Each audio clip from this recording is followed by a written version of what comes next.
Alright, so I think it's recording. So what's going on, people? This is Renegade Operative, and today we will be doing a special two-part video.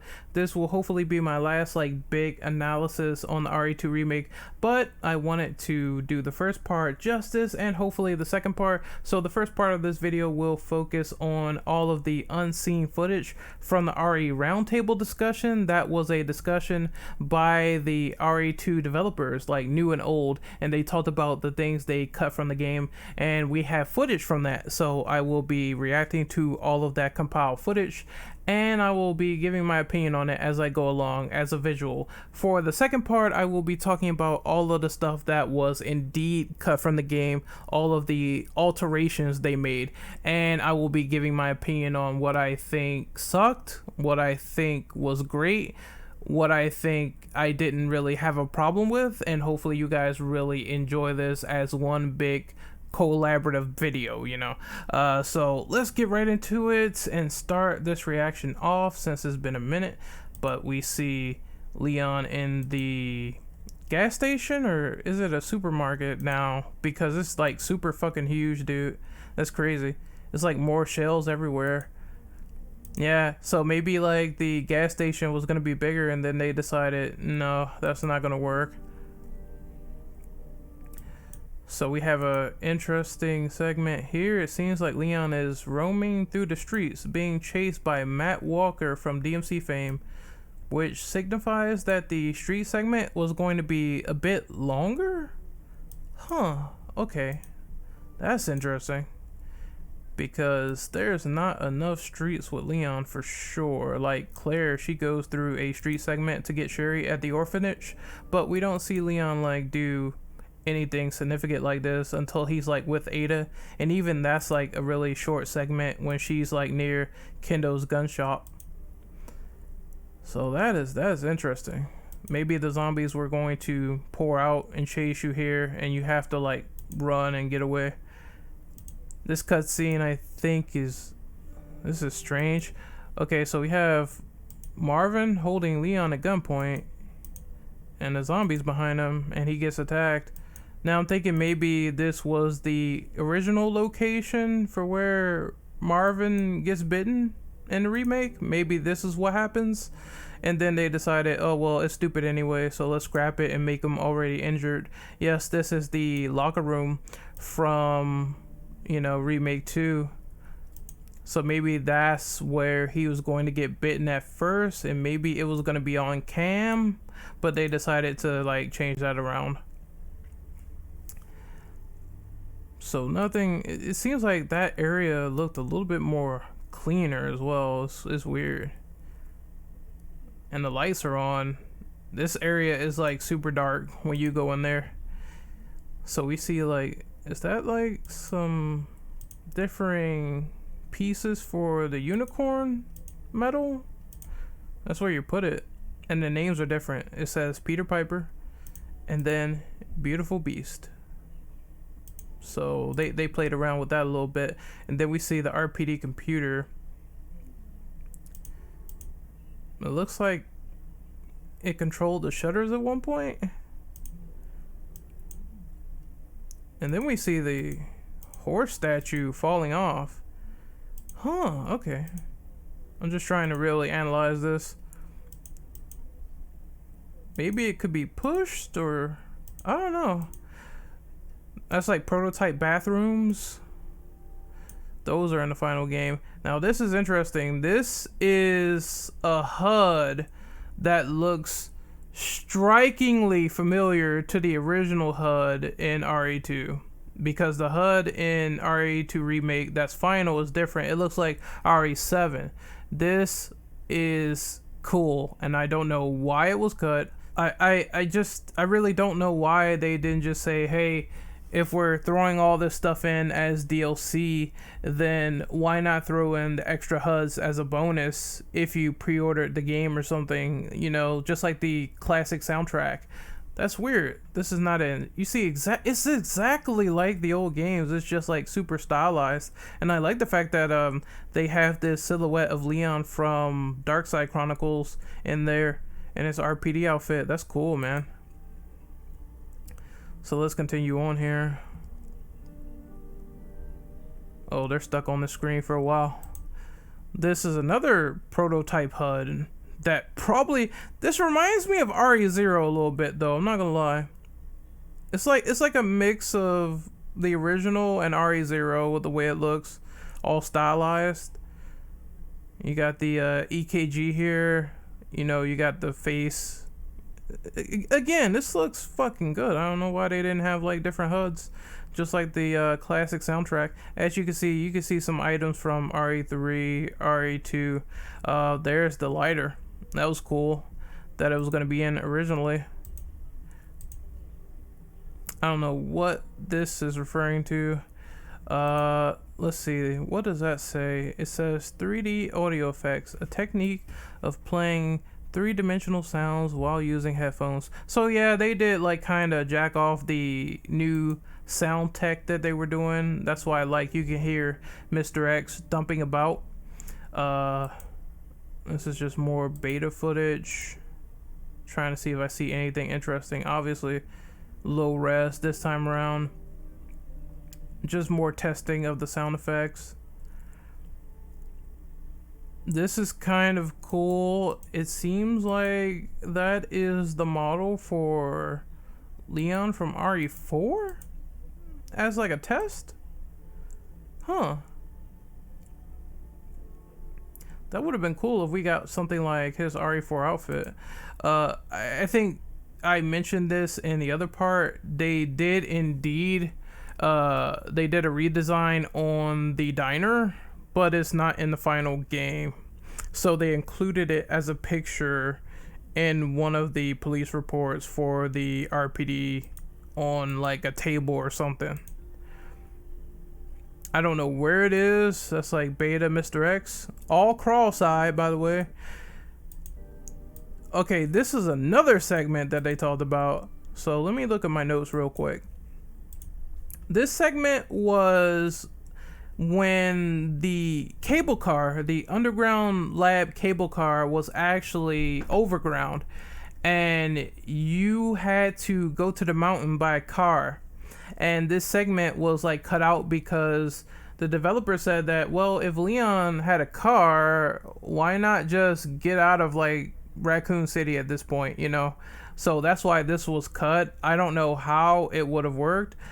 I think they were also joking at the dog, the Cerberus dog, being a collectible item, which is here, which is also dumb. It's dumb, dude. Honestly, I'm gonna be 110% real with you. I am so glad this segment was cut, because even for RE standards, it is nonsensical. If Leon had a working car in the middle of the zombie hellhole, why wouldn't he just drive the fuck out of there with Claire? You know what I mean? And then why is Umbrella above ground transporting dangerous BOW cargo in the middle of plain sight where everyone can see it? Everyone can see this. Somebody can walk and say, I wonder what is that container for, let me take some pictures. Let me expose these people. It's like, what? Why would it be above ground? It makes no sense. So here we have the extended alligator segment, which they said on the roundtable that they wanted to have this dynamic where you can see it and you can have all the stuff break and debris, and you see it's a bit longer as a segment. I like this though, where the croc is like jumping on stuff to snap at you. I thought that was interesting. And they said that they had a crane that you could hook into the gator. So they wanted to make this fight really big and dynamic and larger than life. And sometimes that doesn't work out too well because that increases budget. And you know what that means? If you have a segment that's like super expensive and it takes like so long to work on, you start to ask yourself as a game developer, is this really worth it? And I think the answer to that was no. So Capcom made the gator a bit more simplistic. The set piece in the final build really reminds me of like an Uncharted set piece where you're doing this action, you're running from this big giant danger, and then all of a sudden it ends. It ends with a bang and not with a whimper, because the gator blows up anyway. You blow up his head anyway. And it was like that in the original, just very simple. Knock down a canister, shoot the mouth, he's done. Let's continue on here. You could also like slide down this vent. And outside of that hilarious animation where like Leon and Ada slides through, I think they also mentioned that Ada would be with you in this sequence as well, which I think that was cool. Added a level of danger with both characters being present, as opposed to Ada just being on this like, you know, scaffolding and staying there. And then you see the gator like come through. That's cool. So this was probably like an overview of the entire fight, and you can see it was super expansive. Look at that. That's the gator right there.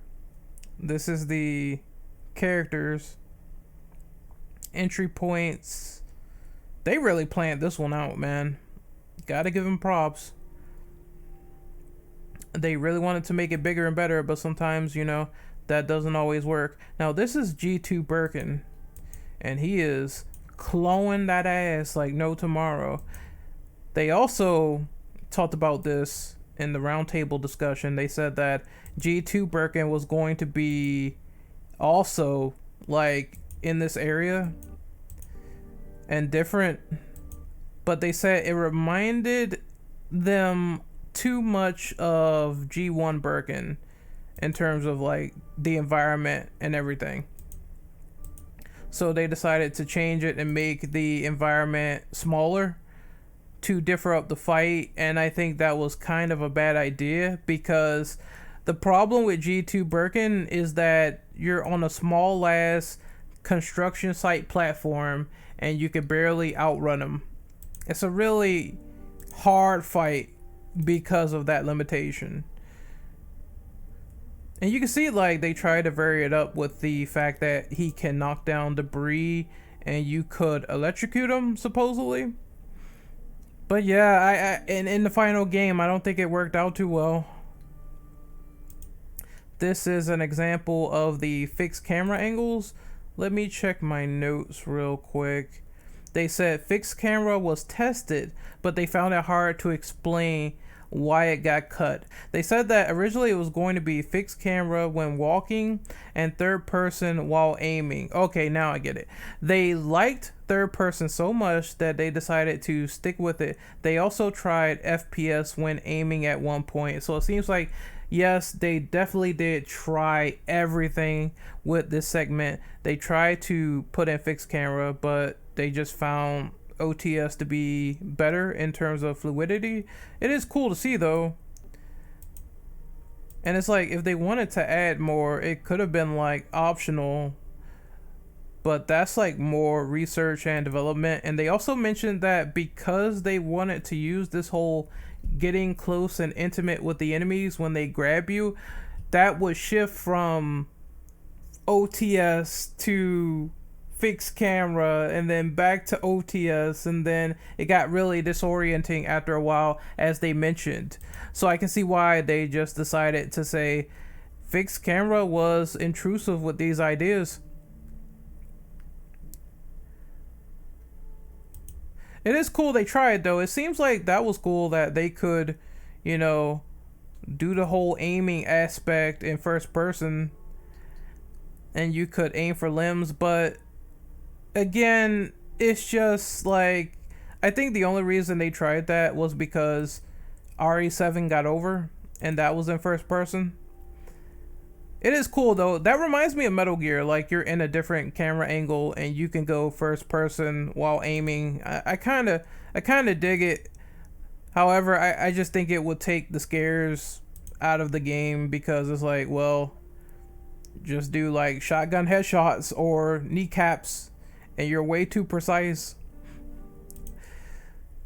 Okay, so this is interesting. It seems like this is the level where there's the garbage bin.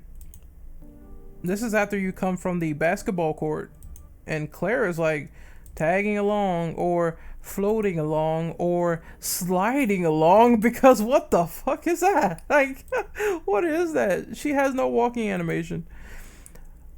This is probably like when they were testing out the whole, oh, we're having 2 separate campaigns, so Claire will tag along at this point and then you get separated.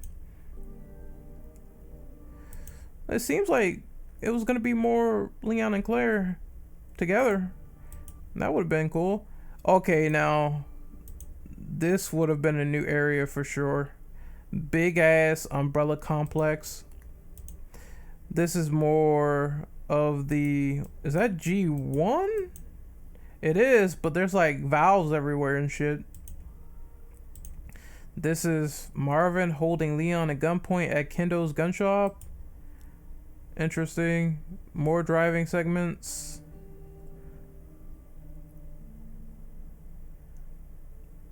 Very unfinished. This is concept art. I don't see anything that sticks out, so I will be pausing occasionally if something does. Oh, that's cool. See the school bus and everything. All this stuff. Oh man, I like the destroyed power lines. That's dope, man. I wish that was like in the final game. Let's see here. So you got the ambulance, crowded streets. It looks like a body is hanging out of the ceiling. You see that, right? Huh, okay, cool.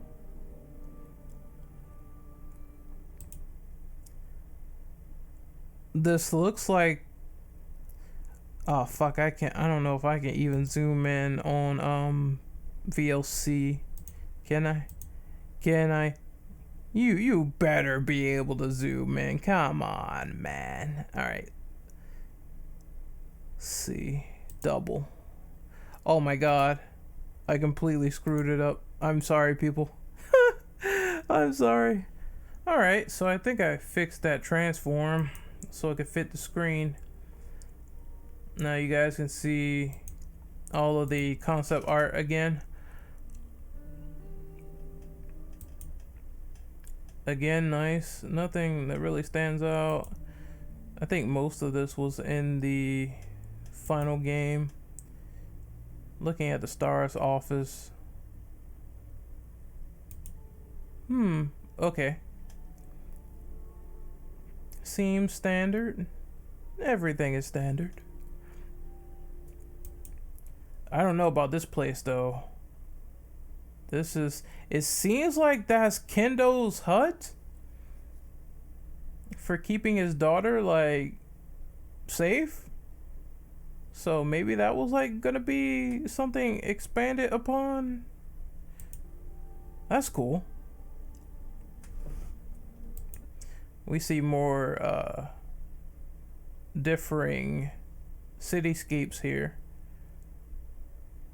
This looks like a hospital or something. Maybe that was the orphanage? Yeah, that's definitely the orphanage. You see the baby beds? That would have been disturbing, dude. Imagine that. Going into a zombie baby nursery. More of the sewers. See some of the Umbrella Labs. I don't think they had the neons on the floor. Or am I tripping? I don't know. I might be tripping. Alright, so this part piques my interest for a few reasons. It's because, well, not only this is the elevator that goes down after you finish fighting, like it goes up and down after you finish fighting like Dog Birkin. But you see here in the top right, this was the smelting area. And it was actually concept art. And the smelting area is not in the game. This is when Mr. X falls into the vat of lava here. And that's not in Remake. He gets damaged by an explosion. Obviously, it's a lot more fucking badass surviving in a vat of smelt. You can see the zombies, Matt Walker zombie. You can see the liquors. which is cool. I think Claire's like in a new area there. That's the gator. Okay. The simple shit. The Ivy redesign, and you got the plant, the big one. You got Burke in here. Mr. Pipe Your Mom.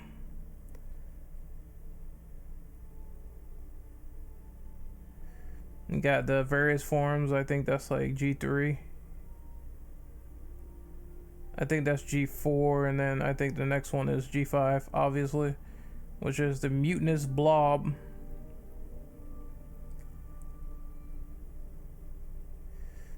Then you got the Super Tyrant redesign, which I kind of missed the original with 2 claws, to be honest. Some items here, nothing really too fancy. Some logos. Elsa Walker's butt. And this is the comparison of the old designs to the newer ones, which was shown before, I believe. Let me see if there's anything that sticks out here. Claire had sleeves at one point in her classic costume. Look at that. I don't know why they took them out. Leon's classic costume is like so accurate it hurts. Then you have Ada's. She looks good. Her redesign, she looks fine. Now, this is the interesting part. They had a jump scare enemy in the orphanage that was called, I forget what they were called, but it's the enemy that I'm pointing at right here. This strange naked enemy that's all emaciated is super weird, man. It's called the Condemned or something. And it says they were going to be like in the orphanage, and they just look sick, man. They look disturbing. And then the interesting part here is that it looks like the zombies were going to morph into lickers. And I don't know why that was cut, because, I mean, it makes sense. The Epsilon strain is way different from the one... Well, the one in the city is way different from the one that was in the mansion in RE1. So yeah, zombies would be technically capable of turning into lickers if it was like RE2. But if they turned into Crimson Heads, it would be because of the differing strain with the T-virus in RE1. I don't know why they didn't just keep that for RE2. Makes sense. Turn into a licker. It looks like they get all fat and bubbly too. Super weird, man. Jeez. Also, I like the touch with the tongue coming out of the humanoid form. And this is just like storyboarding. I don't really see anything that stands out. That is some of these are scenes from the game, obviously.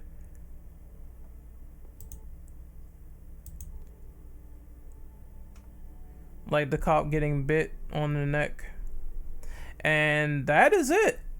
So I hope you people enjoyed the first portion, and now we will go to the second one. So can't wait to see you there.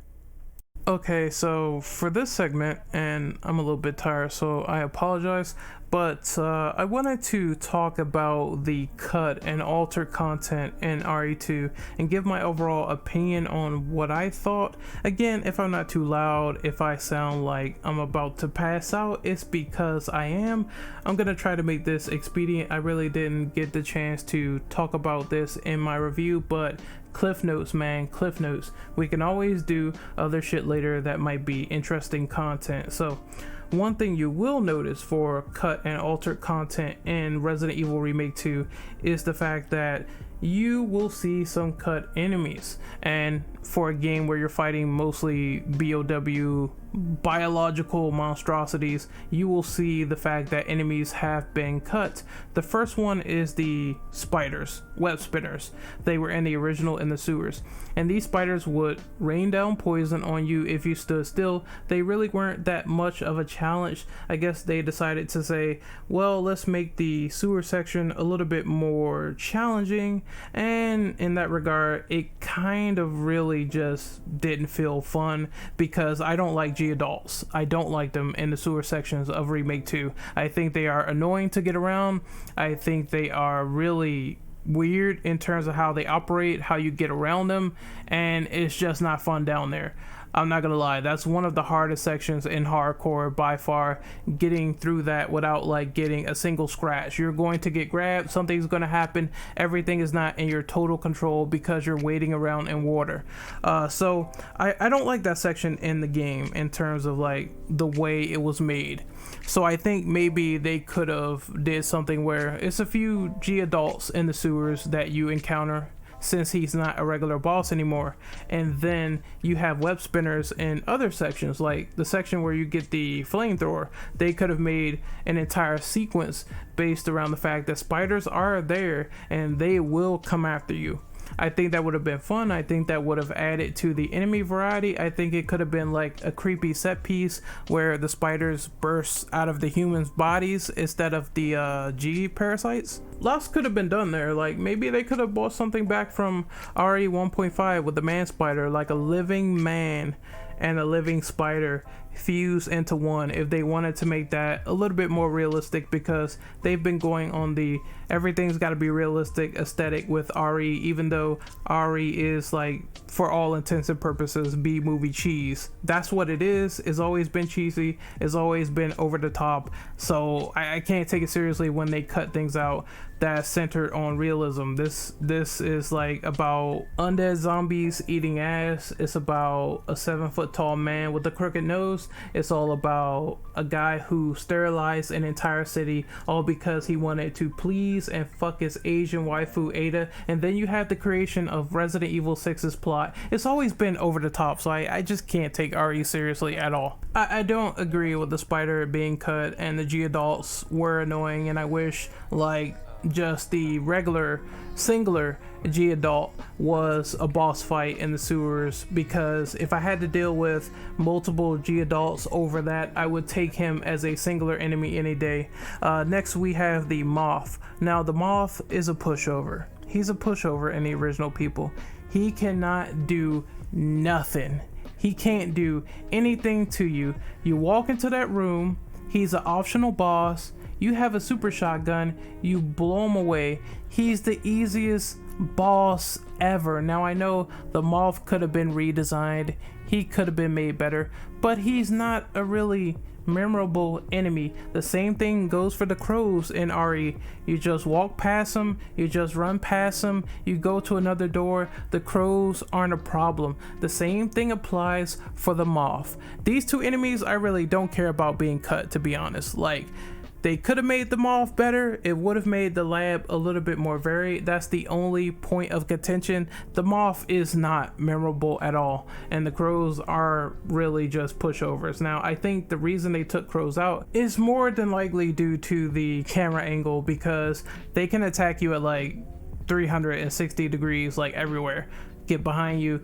They have that mechanic where they wanted to focus on the camera zooming into the player when they are attacked, so I assume that would apply to the birds as well. It happens with all enemies, like when Mr. X grabs you, when the liquor jumps on you, that camera zooms in real close to get the fear on the player's face, as well as the monster ready to attack you. So they wanted that up close and personal intimacy, and with the crows this will happen often. Small enemies a bit harder to hit than most unless you have like a shotgun.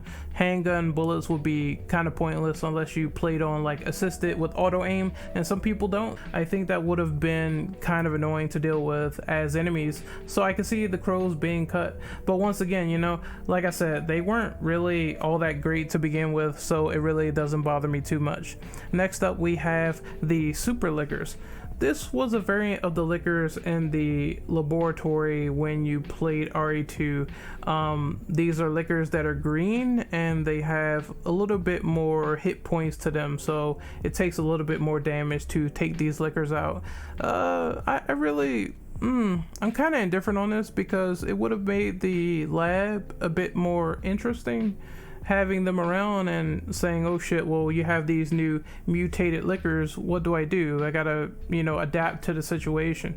I think it would have been cool if they were mutated with the plant gene. Somehow that plant gene corrupted the liquors, and now they're all scaly, they have vines and shit, and they do new attacks and they can poison you. I think that would have added this dynamic where, yes, many enemies don't poison you in this game. Now we're introducing this factor, so you have to really survive and get out. At the same time, they were just mere recolors in the original that took more damage.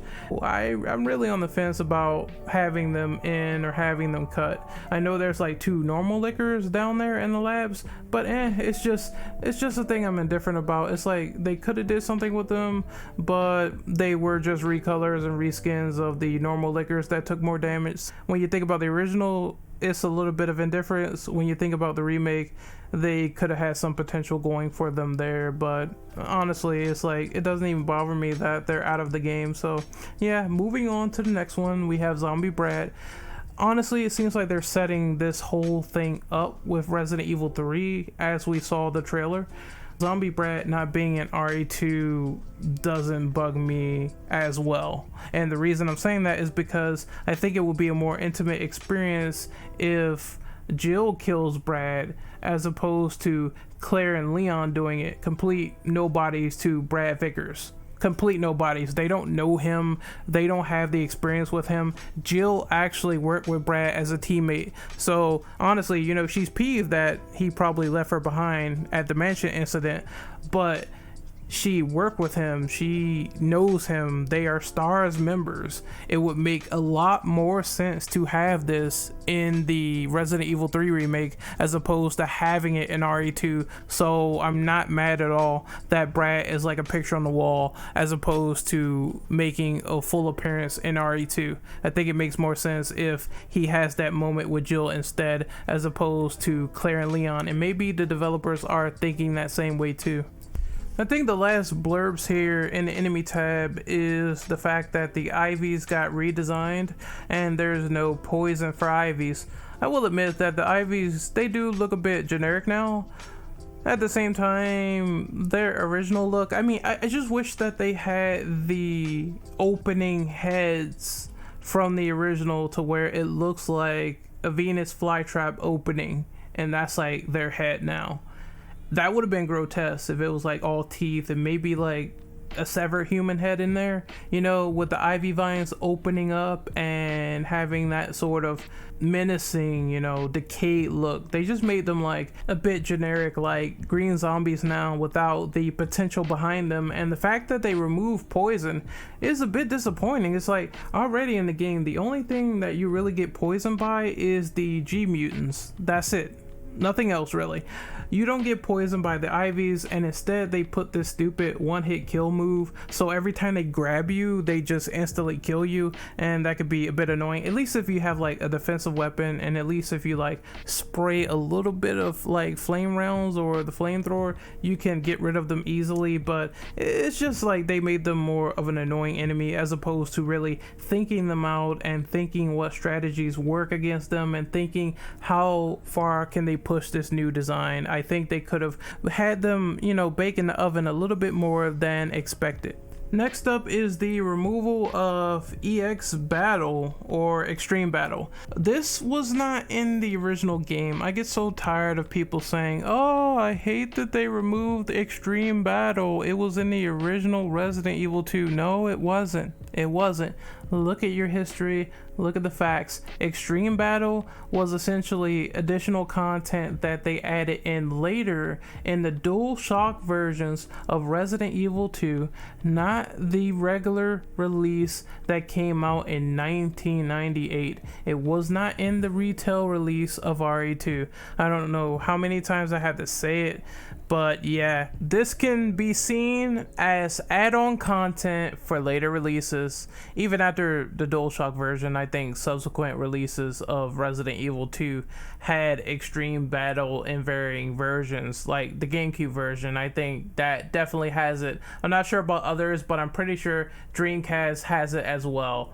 Could Capcom have gone back and added that in instead of Ghost Survivors? Sure, but again, I didn't play much Extreme Battle. I have a few notions about it. Apparently, the only notable thing about Extreme Battle is the fact that you can play as Chris Redfield. That's about it. As far as I could tell, the objective was to pick up these antiviral bombs and get to a certain point of the map. For all intents and purposes, Extreme Battle was precursor Mercenaries without getting enemy kills to add to the timer. That's what it was. Let's not kid ourselves. As we delve more into the Resident Evil mythos for replay value, there's a lot of other fun modes and a lot of enhancements they made to Mercenaries that just outweigh Extreme Battle in every singular portion. Like, you can't tell me that raid mode with co-op or Mercenaries with co-op isn't just as fun, or if not funner, than Extreme Battle. It could have added a bit more replay value, but again, RE2 already has a lot of replay value. I don't think we're missing much outside of playing with a younger version of Chris, and he's in a mini game at that. It really doesn't have like any significant story impact whatsoever. Oh boy, okay, so next up is costumes, and I'm just going to list off the costumes that are not in Resident Evil 2 Remake. First, we have Biker Leon, Baseball Cap Leon, Biker Claire, and the N64 costumes. I'm going to try to get that all up on screen for you guys, whether they are screenshots or actual video. To compensate for this, they have a bunch of costumes in RE2 Remake. I am also 50-50 on this because it's like, well, I have the classic costume, which I'm accustomed to, which I'm cool with. Then they did the 1998 variants, which is the classic polygon skins from the original RE2. Then they did the sheriff outfit for Leon. They did Elza Walker for Claire, which is nice. They did military Claire. They did a detective outfit for Leon, which makes him look like Seb from Evil Within. They also did the costume that he gets where he comes from the beginning of the game and he has like street clothes, plain clothes. They did costumes for this game. They definitely took that into consideration. I would have liked to see a little bit more variety with that, but at the same time, it's not like there isn't costumes that I do enjoy in the base game itself. The only problem is those unlockables were cool to see. Like Biker Leon was badass, and I did like the fact that he could hold his gun sideways. You can do that in this game though, which I do appreciate them bringing back that sort of animation for the characters and bringing back the cult SAA for Claire. So I can't say it's all bad there. It just sucks that you don't get to see them modified and up-res in HD, but I enjoy the costumes they added now, so yeah, it's a bit 50-50 for me. Next up is the actions. So no struggling mechanic and no head stomps. This sucks. I can't sort of, you know, sugarcoat this one. This sucks being gone. The struggling mechanic is basically when a zombie grabs you and bites you and you can shake them off and not take all of the damage. In RE2 Remake, if you get bit by a zombie, you cannot shake them off without anything other than a defense item. If you get bit, that means that you're taking that bite if you don't have a defense item. It sucks, but I don't think it would have mattered in hardcore, because the premise behind hardcore is taking one shot and then being on danger, right? It really wouldn't matter on hardcore. Head stomps, they shouldn't have been done like Dead Space. I saw the animations of the head stomps in Resident Evil 2 Remake, what they were experimenting with. It shouldn't have been manual. It should have been like, hey, you get bit in the leg, you get bit in the calf. This zombie is biting the ever-living fuck out of your leg. You stomp his head, you get a free kill. That's it. If you keep taking repeated leg shots, that zombie is going to crawl the fuck on you and bite the ever-living crap out of your neck and kill you. You can't take repeated leg shots all the time and not go to danger due to that animation happening where they can bite you in the leg and do the insta-kill if you're on danger. There's a risk and there's a reward there. You can only kill that zombie if you're not on danger, and you get a free sort of hit from there. You get a free kill. That's it. Like, I don't see why that could have been so easy to implement and get a free head stomp, but I guess they really weren't thinking about that at the time. It should have been just like the originals. Next up for all of these alterations that we have here is some of the weapons. The bow gun being gone for Claire, it does suck. It really blows. They took away some weapon variety, but it is curious and interesting for what they added, because you can upgrade every weapon now for every singular character, and Claire has a magnum. Like, fundamentally, like, if we were to think outside the box, that's great. Claire having a magnum and more weapon upgrades. The spark shot is not trash now. There is a silver lining in the sand when we do think about this. And honestly, like, some people said in the original RE that the bow gun for RE2, it sucked. I much preferred the bow gun in Code Veronica, and I think they should have leveled it like that to where you can upgrade it to shoot explosive rounds. That would have been the best thing ever, and I think that would have gave them the opportunity to flex the RE engine. You see like a bow shot through someone's head, and you see it like going through and piercing through the back of the zombie skull, and he's walking around. It's strange. It would have been a nice physics test, but I guess they had problems with that. I don't know why it's not included, or maybe they just forgot. that could be also a possibility that they could have forgot putting it in.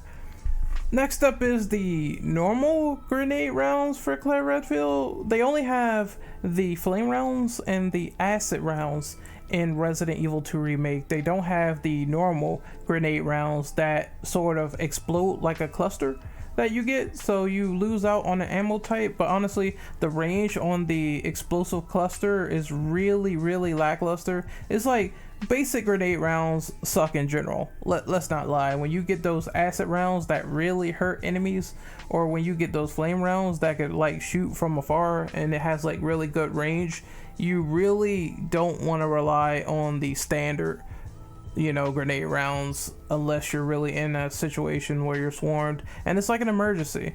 But even then, you could use that in a situation to sort of get out of the way and do all this stuff. But maybe like in terms of those rounds being like a boss killer, you'll like notice immediately that you have better options with the acid rounds.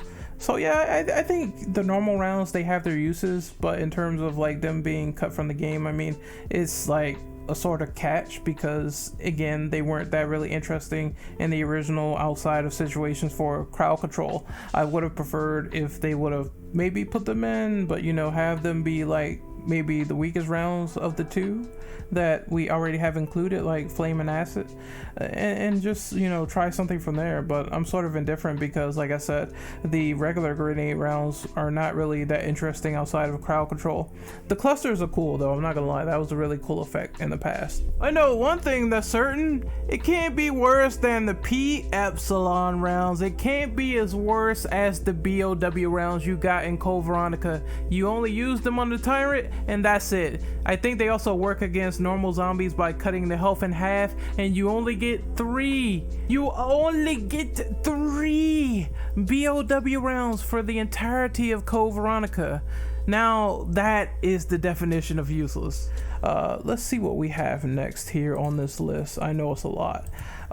There was some alterations and some stuff that was scrapped here, so I'm just gonna go by this really quickly and really fast. So the factory / marshalling yard being removed. This is the train platform. Well, the little section before you go to the train platform, you see like there's this area where Leon can put a key into the control panel and make the train work. And then you see later on that if you're playing like scenario B, you go down to a small platform, there's a elevator there, and you see Mr. X on the camera. The camera section got moved to the computer in the RPD in the remake, so you see Mr. X on the computer in the second run. I think honestly this section was really short, And to be honest, being on the train with Ada and that section that also got like removed when she's on the cable car, and that's when Birkin's arm crashes down and hits her. I think that scene in the original is ridiculous because I'm like, how is Ada not dead? How is her face not impaled? What's going on? I don't think that scene would have worked effectively compared to how it is now, where it's like, yeah, it makes sense that Ada gets taken out of commission due to some rubbish and something being stuck in her leg and she can't really walk that much, as opposed to a giant claw like slicing a potential artery or something and killing her on the spot. So yeah, I do think that they compensated there, but they compensated in a sensible way as opposed to a dumb one, which was in the original where the claw like goes right through her neck, dude. That shit was funny. But anyway, marshalling yard, yeah, it was a short section. It got removed. It's like whatever to me, in my opinion. It was cool back in the day, but now it's like, yeah, I just think that was to set up Mr. X, and he's mostly set up throughout the remainder of the game. But I do think it's curious that they could have used him a little bit more in those other sections. Like, he shows up in the lab, well, near the lab at least. So they could have used more encounters during the second runs. I think he does show up like once where the Ivy plant is. But it's not as startling as it was in the original, where he comes down after that conversation with Annette and Leon during Leon B. So yeah, I do think they could have done a little bit more interesting things with that, but I digress. It's like just whatever to me. No more zapping mechanic. This is the ability to trade things with Leon and Claire, to open paths with Leon and Claire.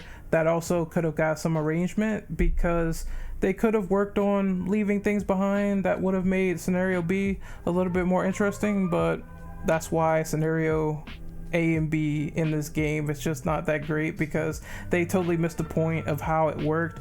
It was like, yeah, in boss encounters in scenario B, that means I already fought them in scenario A, and they could be possibly transformed or possibly mutated even further.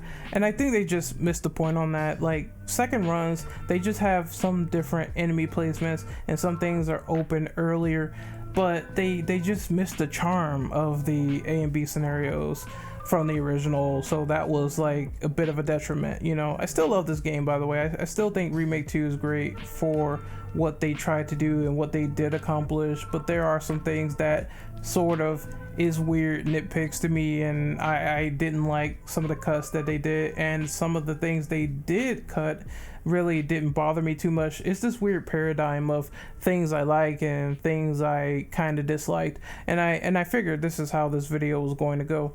I wish the street sections were a bit longer and maybe more populated during the section where Claire's at the basketball court, because it seems like the city is a little bit empty, but you have dogs running around, you have like some zombies. It just feels like it was really short, and you go through like an alley or something in the first section, and you go through a little pathway in the street and you're at the RPD. It takes a while to get to the RPD, a little while, before you reach it in the original, so they could have done something there, to be honest. But it's not the worst thing in the world, because at least when you do get to the RPD, you are plunged right into the depths of chaos. With how these things are coordinated and the different map layout does throw you off a little bit while seeming like very familiar. So they do have that sort of caveat there, that yes, while this section may be a little bit more shorter, there might be sections that seem a little bit more longer or tedious, and I do like that sort of additional change to the game. The Sherry and Ada sections were altered. I'm okay with this. Like, the original was like Sherry was running away from zombies and she couldn't do anything, and she can't do anything against irons. I mean, it's sort of like a stealth segment now, as opposed to having this weird segment in the original where you're like in the vent with the cockroaches and they kill you immediately with Sherry. So it's like, it's like, I'm so glad they kind of fixed this stuff. And then with Ada, it's like this hacking segment, and you have enemy encounters and you're in and out like really fast. So it doesn't like overstay its welcome. It's really not like the most complex thing in the world. It's not where you'll have a roadblock simply because you stop for a bit as a child and cockroaches like kill you instantly. It's like now everything's streamlined, so I have no problem with these segments at all. Claire and Leon's backstories were altered, so I'm not gonna get too in depth with this. I just will say it seems like some things was done that makes sense, and I kind of dig it. Like at first, even I was watching like the RE Roundtable discussion. Even the developers said that yeah, Leon getting drunk and heavily wasted because he had a breakup and all that, and he came to work like late. It was one of those things that was like kind of weird, and it was a personal backstory from Kamiya. It's not bad as a backstory for the original, but at the same time, you have to think about him driving into the city with all this personal stress on his conscience, and it really doesn't show in the game. It's really not mentioned, etc. It's just like one of those passing things that was talked about in a strategy guide with Leon. Claire's more prepared now. She takes a gun with her into the city because of the supposed reports of the Arclight incident and things wandering around in the woods. That also makes sense. I would figure someone would hear about the issues with the mansion incident from Resident Evil 1. Someone would hear something on the news, and in Leon's case, his backstory was changed because he decided to go into work early because he didn't get a call from them. I think he was warned to stay away. Just don't come in, man. You're good. And then he decided to go in anyway because it's his job. He wants to get in there. He's an eager rookie cop, and he definitely got into like one of the craziest nights of his life with going to Raccoon City Police Department. I think a few more things and I'll be done here. No more John backstory with Ada. John really wasn't, and I'm talking about like the scientist John Clemens from RE1 and his relationship with Ada Wong. This is the connective tissue that connected RE1 to RE2. So we have a character who is connected to Ada Wong, and the reason she's there is because she's looking for him under the guise that she is basically, you know, a normal person that doesn't fuck people over, but she does fuck people over. This is Ada's MO. It feels like it's taken away, and it's a bit more blatant in this game. She's a more blatant spy, overconfident, etc. It's like they just copy and pasted RE6 Ada onto Remake Ada and decided those qualities of what makes her badass and won't blow her cover was the best route to go with their characterization, and I don't think that this is the way they should have gone. She should have been a little bit more undercover with it as opposed to what they put in the game. I would have even preferred if they would have wrote something new for her. That would have been fantastic over what we got, but you know, beggars can't be choosers. As for John being gone, he really didn't have much of a presence outside of a note. And it does make me curious if they do decide to do that thing where they remake a remake, then what's going to happen to John? He has to get written out completely because Ada does not mention him. I suppose if they remade a remake, that means that the entire section with the John and Ada puzzle where you have to remember their names and put their names down and type on the keyboard who's the user, who's the password name, etc. I guess that means that's all going to be altered or cut or shoehorned in some way where it's like a passing reference over a direct one. I don't know how that will work. That kind of hurts that portion a little bit if they decide to go back and say, that guy John, that guy Ada, you know, let's not do that because it's not even brought up in the RE2 remake, to my knowledge at least. No more Ada slapping Annette Birkin. Now, I kind of missed that scene in the original, I'm not going to lie, but I do also agree that it is not a realistic scene because how can you slap someone off a second floor into some water or some piping below and not have them grievously injured if it doesn't make sense already that Annette Birkin technically dies twice in the first run and second runs? Yeah, it's like, I don't know, Annette gets the like fucking short end of the stick in these games either way. so you could take it or leave it with that one. And the puzzles were rearranged. I'm fine with this. I think the chess piece puzzle was much harder. It made you think about it. It made you use your brain. Some of these puzzles were actually done for the better. Then they talked a little bit about Mr. X having this camo design, which would have been guerrilla warfare. Mr. X, he's gonna give it to you in the trenches. Then they talked about his design and how they wanted him to blend into the dark cityscape, so grays and darks, and ultimately they gave him the fedora, which was I liked it. People don't like the hat, and I mean it's not as weird as like Nemesis having a nose, but I mean it's funny when you knock the hat off his head and he like just fucking comes at you. It's hilarious. I mean, it's one of those little add-ons that's like really hilarious for all the wrong reasons, and it's like really a good reason that you're laughing at it. So I didn't mind the fedora, honestly. And then the last thing they said was a little story blurb on the RE Roundtable, and they said that the kiss from Ada was out of nowhere. It felt out of place in the original, so they decided to make Leon and Ada a little bit more flirty. Instead of saying, oh, well, you know, I care a lot about you and I don't even know you, but somehow I have this personal connection. I can see someone, you know, totally flirting with someone, and it might be like a passing thought in their head, like, yeah, this is really good. This is really turning me on right now.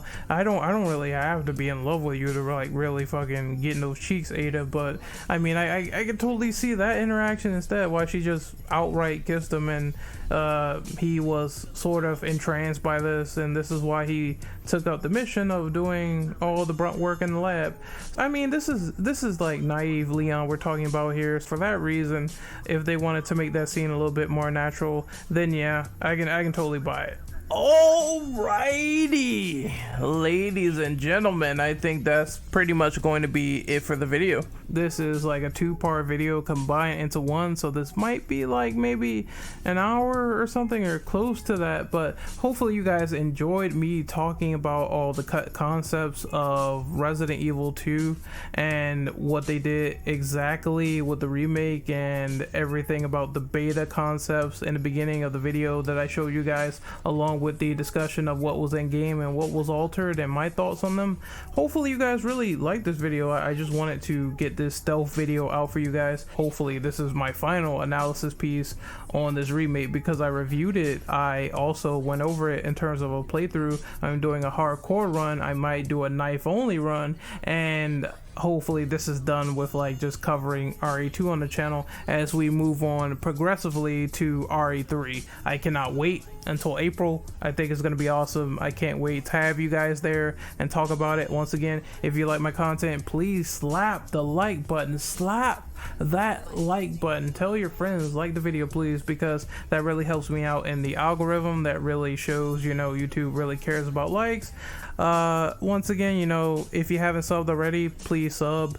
Use all your infinite wisdom to follow me on social media. All of that is in the description below, as well as this point in the video. And once again, you know, talk amongst yourselves. Tell me, what exactly did you guys think about the cut concepts from the RE2 remake and the beta premises and the stuff they experimented with? Let me know what you think in the comments below. I think some stuff they changed for the better, and I think some things shouldn't have been taken out at all, as usual.